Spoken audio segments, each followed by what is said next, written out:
Good evening, everyone, and welcome to Overtime. You would think that possibly the lead tonight would be President Donald J. Trump fires the Commissioner of the Bureau of Labor and Statistics, Dr. 𝐒𝐚𝐦𝐚𝐫, for giving him information he didn't want to hear. He didn't like the data, he didn't like the science, he didn't like what it showed him, so he fired her. That in and of itself is a story worthy of in-times discussion on what happens when you shoot the messenger. Putin can tell everybody all about that. I don't want to live in Russia, where people are afraid to speak truth to power, and the people in power don't actually know what's going on because of the fear of integrity. But that's not really the story. You'd think then that the story would be that the labor report showed that for July, we added only 73,000 jobs. 73,000. This time last year, we added roughly 168,000. So that is, about a third of what it should be? So in July, the U.S. added only a third of the jobs it should be adding. That is not the story today. Fox News has thrown Donald Trump under the bus, and we will get into it because it is fascinating and delightful. But that, too, is not the biggest story.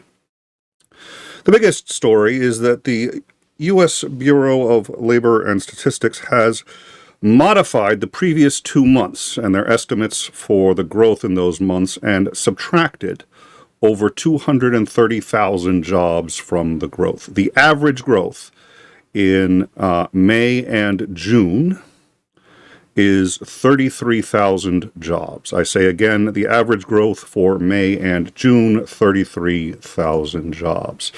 This is what today's information looks like in a graph. You can see October there was difficult. That was last year. You can see November, December last year. As soon as Trump took office, the numbers went down. This is not necessarily his fault. This can happen just out of uncertainty. One economist pointed out that it's very hard to run a business when you're sitting on a stool that has only one leg on it. But then take a look at May and June. Those are basically the worst numbers since the pandemic. Those are basically pandemic numbers. At this time last year, the numbers were 186,000 for each of those months. They're down by over 80%. That is the real story today. And now, how did that suddenly happen? Well, the Bureau gets its data by doing a number of surveys. Some of those surveys go out to households and other surveys go out to businesses. It then collects all that data. It accounts for various seasonal changes, such as teachers who are, in the summer who aren't working their usual job, just whatever you would normally expect for that month. It accounts for that and then comes up with a number for jobs growth. However, that number is based on preliminary data, and the people who return those surveys first. And it turns out that businesses, for whatever reason, tend to actually return those last. In fact, the businesses that they most rely on, that give the most comprehensive data to the U.S. economy, return it last. So they come up with an initial assessment based on the homes and small businesses that returned their data. They then revise it when they get more data from the second batch of surveys. And sometimes there is a third batch, but there's always a third revision with the annual revision that comes up once a year. So they always have an initial data set, and then they revise it. So what we're looking at here is today, the revisions for May and June, which these revisions are necessarily more accurate. They have more data. That's why they get revised. These revisions were scheduled. These revisions always happen. But I'll get to the economist later. So when I look at that 73,000 number for July, I say, okay, well, the numbers for the last 2 months were a lot higher as well. I have to believe that July, nothing happened in July that's going to make July significantly higher than those. So July will probably be also averaging somewhere around 33,000 jobs. So this is one economist put it a staggering downturn in the U.S. economy. It was something that honestly had been predicted as a result of the tariffs, and I'm going to get into that in just a second. Trump was doing a victory lap last week. They were talking about how, it's like these deals are getting done and companies are saying, wow, everything's going great. But the problem is, for example, Ford Motor Company paid out more than $800 million in tariffs last quarter alone. $800 million. They anticipate having to pay $2 billion in tariffs. But let's just talk about the last quarter. That $800 million exceeded the revenue of the company. So they paid more in tariffs than they made. Ford is now losing money. The net profit has been wiped out in its first quarter. So I don't know how people expect jobs to continue going up in that kind of environment. Certainly if we're trying to make American jobs and make America great again and have people work for wonderful local companies like Ford, they're losing money. This is right now Ford is in an unsustainable business model. Ford cannot continue to operate as a company under the model it's operating if the tariffs remain. So Apple has reported record profits, and I've seen this report everywhere. I think it's one of the usual stockholder reports, but they've admitted and they've cautioned people this report does not take into account any of the tariffs that they have to pay, and they're expecting over $1 billion in tariffs. So the numbers that we've been seeing don't take into account the actions that the president has been doing. And as we get that data coming in and as it gets updated, we see what we're seeing now with these numbers. That is an absolutely staggering number. Trump's response to that was to fire the woman, saying that the only way those numbers could be real would be if she faked them. She is a, quote, Biden appointee. I don't know if that's true or not. I do know she has a PhD. I know she's qualified to do this. And just because somebody tells you something you don't want to hear doesn't make them inept or unqualified, and she's been doing this for quite a long time. I will also point out that the numbers that she's giving is kind of along the lines of what people said was going to happen if you start tinkering the way Trump is tinkering. Businesses want one thing more than anything else. One thing. Out of curiosity, what is that one thing? I'd like to see how many people in the live chat know what that one thing is that businesses want more than anything else. The businesses that want to thrive and succeed. They want one thing more than anything else. I'll give everyone a chance on that in a minute. So, let's see. This time last year, we had 168,000 new jobs added per month. This year, it's down by 80%. Stability, that is correct. They want stability. They want reliability. They want to make sure what happened yesterday is going to be, or what happens tomorrow is going to be what happened today is going to be what happened. Bingo. Predictability. Yep, that's it. Stability, predictability, you can use either of those terms. They want things stable. You cannot operate a business in an unstable environment. You have to find some way to stabilize things. Then you can have a business, then you can be profitable. You can't do it without that. And Trump has been the antithesis of that. And one of the things that I happen to think the tariffs are the problem. Some people have said, look, the tariffs could actually work. The problem is that he's revoking, adding, pulling, and he's doing it so haphazardly. It's the chaos that's causing the problem. No, I think it's both. I decide it's both. We haven't done tariffs like this for a very long time, and there's a lot of very good reasons. But having said that, at this point, this is a leading indicator of where the economy is. I've seen, Trump and a number of people have said prices are going down. It appears to me, just anecdotally, prices are going up. I haven't taken a look at the consumer price index. There's those are, what is it? The consumer price index, I think, is off by 3 months anyway, if I recall.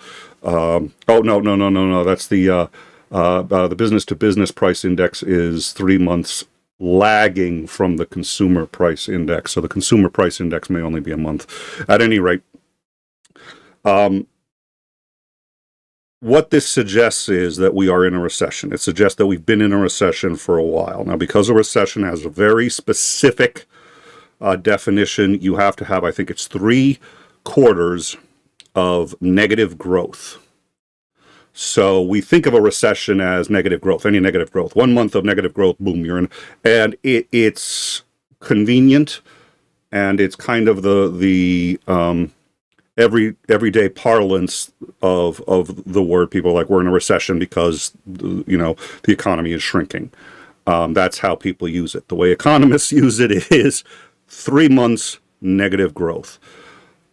This suggests actually that we've already at least had 2 months. The jobs growth has been so small, it's hard to imagine that the GDP has had a positive growth during that time, but we don't have those indicators in yet. So what this would suggest is that we've had negative growth. We haven't been able to keep, and you think, well, gee, wouldn't we know? No, it takes a while to compile this data. And again, it gets revised. We know it gets revised. So this indicates that we likely are either about to be, as in next month, in a recession, or have been and didn't know it. At either rate, this also suggests that Trump's economic policies have been catastrophic for the U.S. economy. Staggering is the word I've seen used several times, catastrophic once. Catastrophic is a big word, and it's one of those panic words. But again, having said, it's very hard to overestimate just how serious that is. Again, I want you to ignore the last number for a second, and I will tell you how and why. Compare the previous 2 numbers, okay? Those 33,000 jobs on average for each of those months added. Now, doesn't the last number make up for it, or doesn't it count? It might. The problem is that the last number is preliminary data, which is going to get revised. And it looks identical to the preliminary data we had in May and June. And the reason Trump blew his top today was because he got 2 things today. First of all, he got the 73,000 jobs number, which is a lot smaller than he was looking for. He wants the numbers from December of last year. That's what he wants. That's what he promised. He is not getting that. So, and 73,000 is a third of what those numbers were last year. It's a third. We're down by a third, and that's assuming it's correct. Because the other thing that he got today was the revised numbers on May and June, and they went down dramatically. So there's reason to believe that the 73 is also going to be revised significantly downward, at least if there's somebody in the office who's willing to tell Trump the truth, as opposed to a sycophant who's just going to tell him whatever he wants to hear, which means we can't trust the Bureau of Labor and Statistics. And by the way, that's nonpartisan. That's one of those, if you run a business, you care about those numbers. You care about what those numbers say, because they tell you both about your customers and they tell you about your employees. 2 things you kind of rely on. So you cannot politicize that office. And if Trump decides he's going to replace it with someone who's going to massage the numbers to make him look good, he's going to do at least as much damage as he's done with the tariffs. Because all of a sudden, the best indicator any major business has of how much Americans can and will pay for things is gone. Real simple. The more money people are making, the more disposable income they have. But you need these statistics to know that. So Trump firing this woman because she revised. Now, what he says is the revision proves she didn't like that he was getting so much credit, so she cut the numbers down by 4/5. 4/5 of what they should be. No, that's what the data says.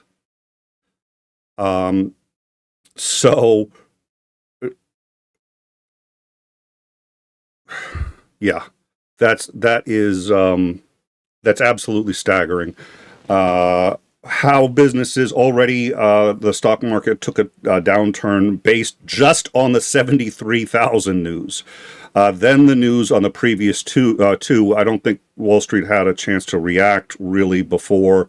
And the other problem is the tariffs all went into effect today.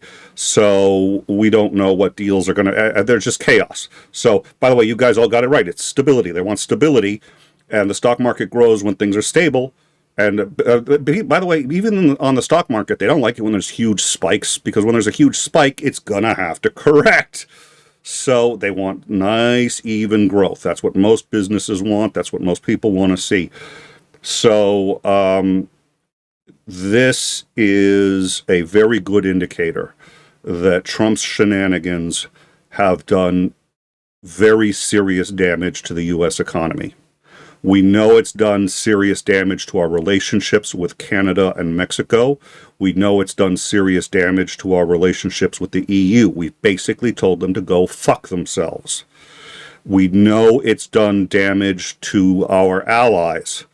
We know it's done damage in Ukraine. We know we have emboldened a number of people, including Vladimir Putin, whose proxy Dmitry Medvedev is getting into a dick measuring contest on a nuclear level with Trump.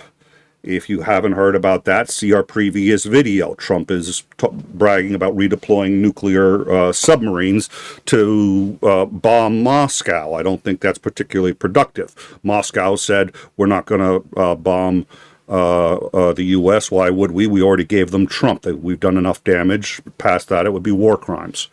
Sorry, I'm not a big fan of Trump. There's one other piece of news just to lighten your day, maybe a little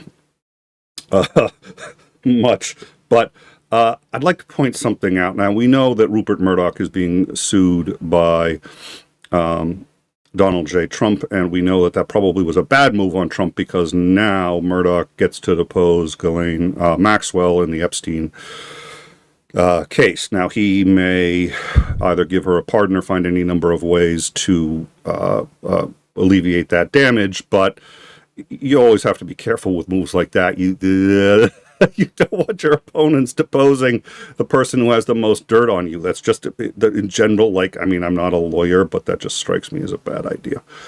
Having said that, I've always found Fox News fascinating. I check Fox News before I go live all the time.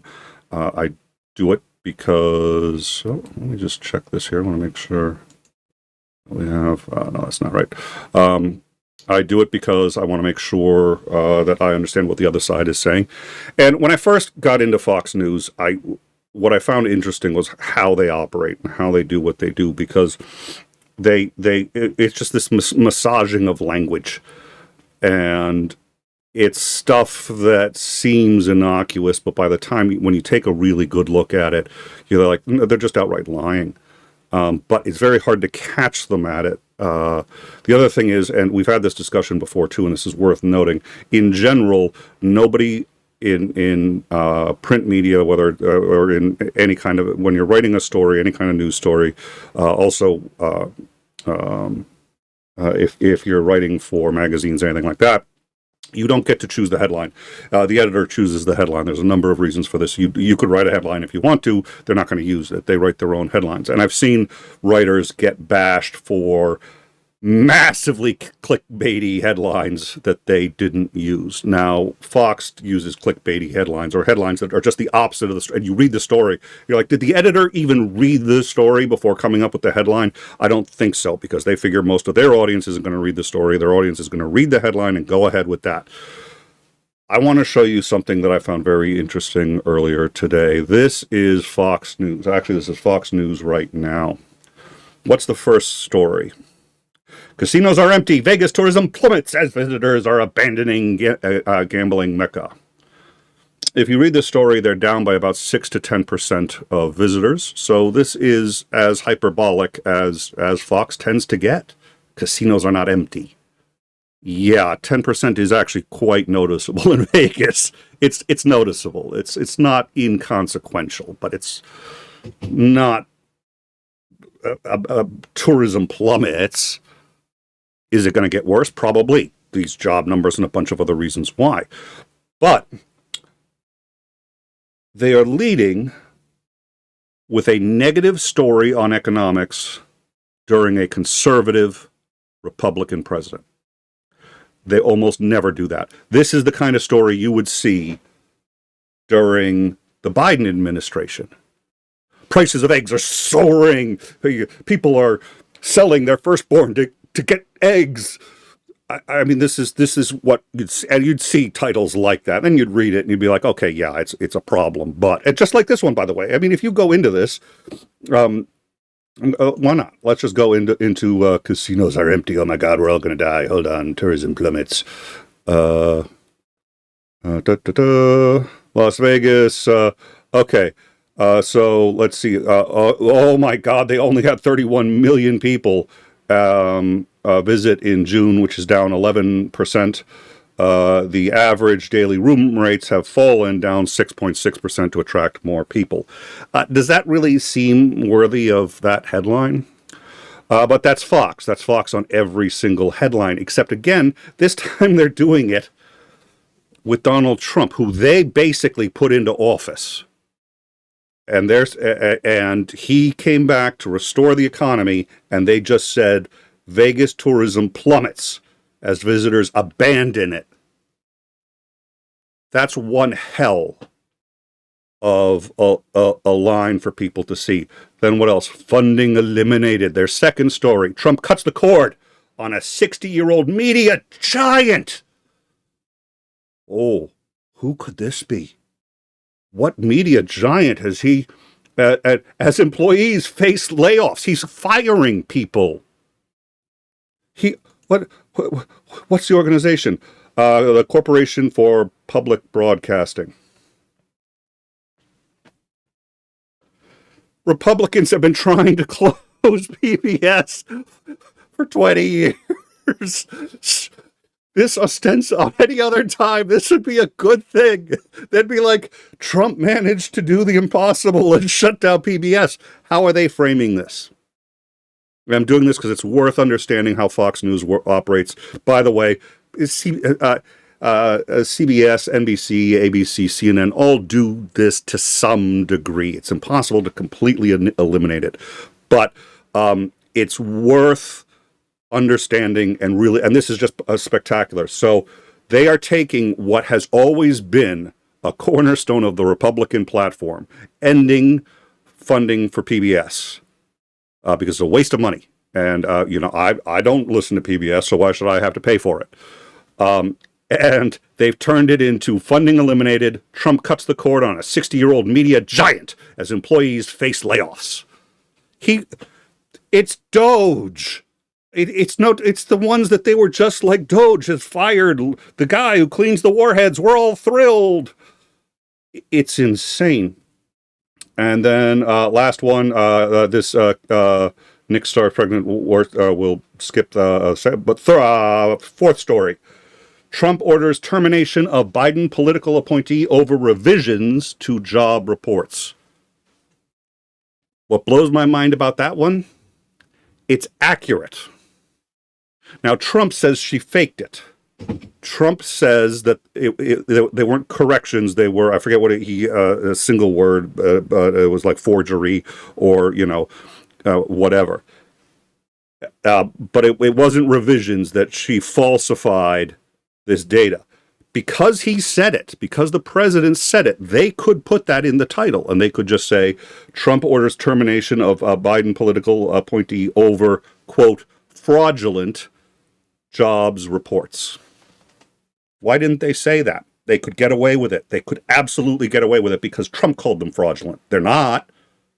Everybody knows they're not, but they could get away with it. Instead, they told the truth, and they said over revisions.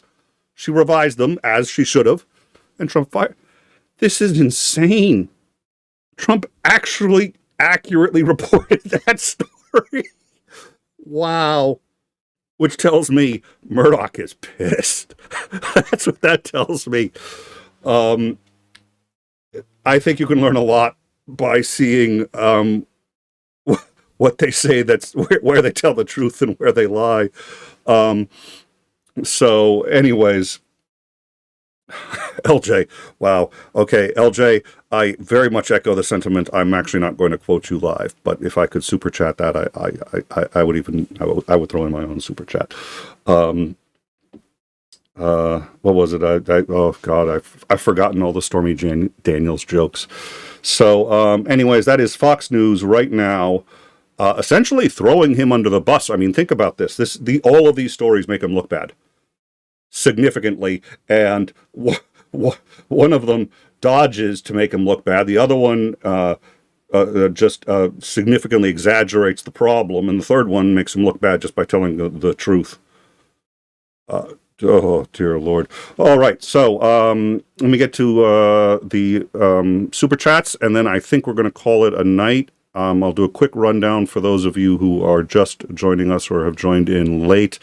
I do think it was well worth covering how Fox News is handling. That's a dramatic change. That's how they treated Biden, by the way. And I have conservative friends who say, "Oh no, Fox News is fair." No, that's how Fox News treats Biden. What they just did, exaggerating the numbers on the Vegas losses. Vegas may well end up in real serious trouble, but they're not there yet. Trump cuts the cord on something that people have been asking, his constituents have been asking the cord to be cut on for like decades. And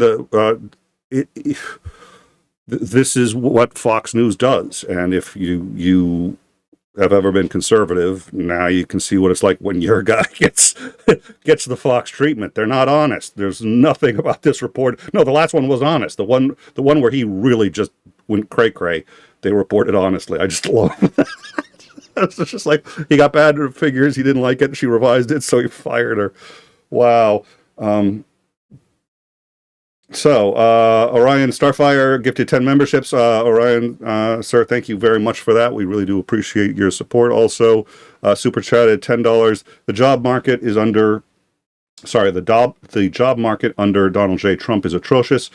I feel just as helpless as I did back in 2008. I struggle to find a better job, and I live paycheck to paycheck. I recently tried to get a better job. It failed. I'm very sorry to hear that. It's 2008 was difficult, and obviously COVID was difficult, and these numbers are starting to look very reminiscent of COVID. It takes real talent to fuck up an economy so bad that basically your only other competition for screwing it up that bad was Nero, and a virus that infects and kills whatever percentage that mortality rate is of all human beings it comes into contact with and spreads like the flu. Yeah, that takes talent. Orion Starfire, $5. I'm tired of feeling like a loser. I'm tired of not having upward mobility in this country. My work ethic and integrity and skill set seem worthless. There can be so many reasons for that kind of thing. One, and I'm not sure how much this has been, I mean, I spoken with guidance counselors nowadays, and like, do you learn the things you need for a job in school? It really depends. It depends. Yeah, I took algebra, what was it? Calculus. Did I end up using any of it? No. Did it probably make my brain smarter? Yeah. But the problem is, how do we make sure that everybody finds a place? And it's really two problems. The first problem is, A, finds a job where they can make enough to survive on. In the U.S., we're reasonably okay with that. We've got a bit of a safety net, enough that we don't have like a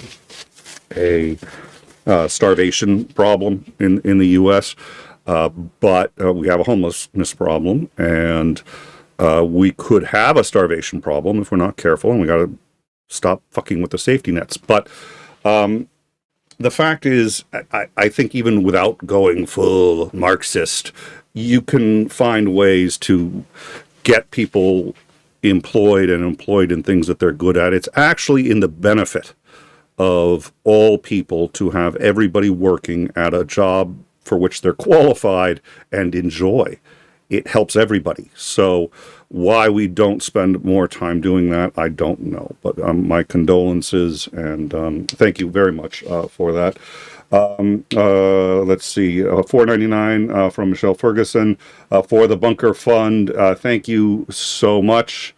I really do appreciate it, and especially when we do late night shows like this, and where Trump is talking about nuking. Well, he didn't say he was going to nuke Moscow. He just said he was going to bomb Moscow. But I figure if you're saying you're going to bomb Moscow, the fact that you're doing it with a MERV 6 is implied. Orion Starfire,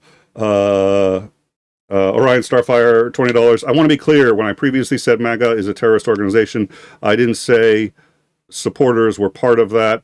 Look up the definition of what terrorism is and compare that to what the current administration is doing. Well, and you got to be careful too with the difference between acts of versus.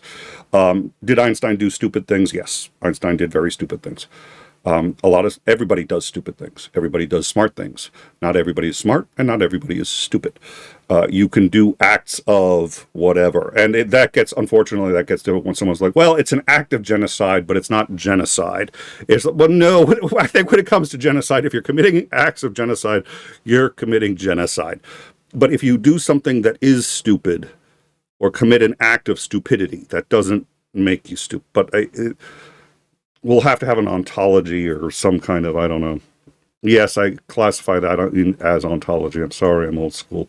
Thank you very much, Orion, for your continued support. We really do appreciate it. Duncan, you, $20. I'm late Slava Ukraine. Choroyam Slava. Thank you. We're very glad to also to know a friend of the show, Greg Terry, is in Ukraine. We always get a little, it's a little difficult for everybody who likes the guy. Not that that's me. I don't like the guy, and I didn't say that. But if you do like the guy, for those of you who like that kind of, integrity, honesty, Little House on the Prairie kind of whatever, everybody gets a little antsy when he goes over there. So we wish him the best, and hope that, wish for his safe and prompt return. But also, I think once you know anything about Greg Terry, you understand kind of why he has to go and why he goes and he does these things. So all the best to him, and good luck. So, and then dunk on you, gifted 5 memberships, or at least he's on his way. I don't know if he's there yet, so I shouldn't. I don't know. But dunk on you, gifted 5 memberships. Thank you very much for that.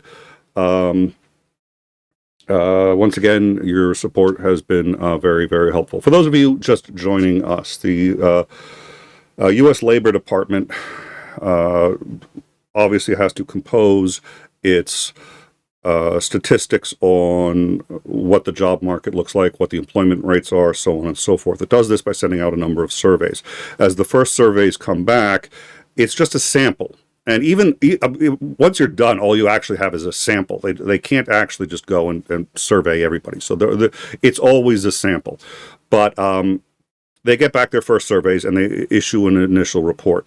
Then they get back more surveys and they refine and update the reports accordingly.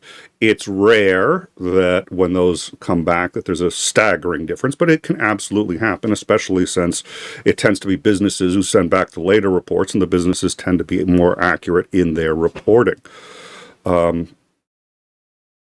Having said all that, today, two things happened. First of all, Trump was given the news that that the initial estimates were, let's see, the job estimates were 73,000 job growth for this month. Now that is the initial estimate. That could be revised. We don't know where it's going to land, but that's the initial estimate. But they revised the estimate for the previous 2 months downward significantly to about 33,000 a month. 33,000 a month. It was, I think, 162,000 last year at this time. 162,000 down to 33 a month. Trump got so livid that he fired who was, let me just see, it's the Commissioner of the Bureau of Labor Statistics, Dr. 𝐒𝐬𝐜𝐿 whom he, oh, sorry, let me just check that real quick. Yeah, okay. Fired upon hearing this. He said that the revisions for May and June were politically motivated and were not accurate, and made to make him look bad. Well, I agree they make him look bad, but, reality can have a way of doing that to Donald Trump. I was going to make a very bad joke. All right. So if those numbers remain, and they're anticipated to, the revision was the second revision, there will be a third revision, but that third revision happens at the end of the year. And this is considered the most accurate data that they have right now. That is a staggering number, and we would expect the July numbers to also be revised further downward. It's the worst economic data we've seen since COVID, and is a very good indicator that the hubbub over tariffs, if not the tariffs themselves, have caused so much uncertainty that businesses are having a hard time functioning. Indeed, Ford has announced that the 800 million that they made last quarter has been entirely wiped out, all of it, by the tariffs that they have to pay, and that they actually lost money last quarter. This is the first time this is the first quarterly loss that they've had in 3 years. So I'm sure that has nothing to do with it. At any rate, thank you all for joining us. And as I said, we will stay on the news and see what else happens. We thought that the economic, we're looking at, what this suggests is we've been in a recession already for at least 1 month, maybe 2, 3, don't know. But by the time we calculate whether or not we've been in a recession, by the time we calculate whether we are in a recession, we'll probably have already hit the requirements of it, which would be 3/4 of, would it be, no, because we'll have it figured out in the next 2 months. So we will have had 4 or 5 months of negative growth. We won't have had 3/4 of negative growth. So it's the economy is almost certainly shrinking. It is probably shrinking significantly. We're looking at a significant decline in GDP, negative growth of GDP, and I think that's what we're looking at. We don't know quite yet. Like I said, these are leading indicators, so it's a little bit like the canary in the coal mine. I mean, when you see a jobs, I hate to just keep, when you see that kind of drop off a cliff, that's a very bad sign for the economy. And prices do appear, from where I'm sitting, to be going up. Businesses are complaining. The biggies, Apple, Ford, are saying that they are losing money and or the tariffs are making business untenable. It's not a good picture. So obviously we're going to have more discussions on this as we learn more. Thank you all for joining us, and we look forward to seeing you Tuesday. We're going to see if we can have on Lucy Hayes to discuss the kidnapping of children in Ukraine and what's being done to attempt to rescue them. That's ostensibly where we're headed Tuesday. Hope you will join us for that. Thank you all, and see you Tuesday for In Time with Staggering, myself, and with luck, Lucy Hayes. Have a good night.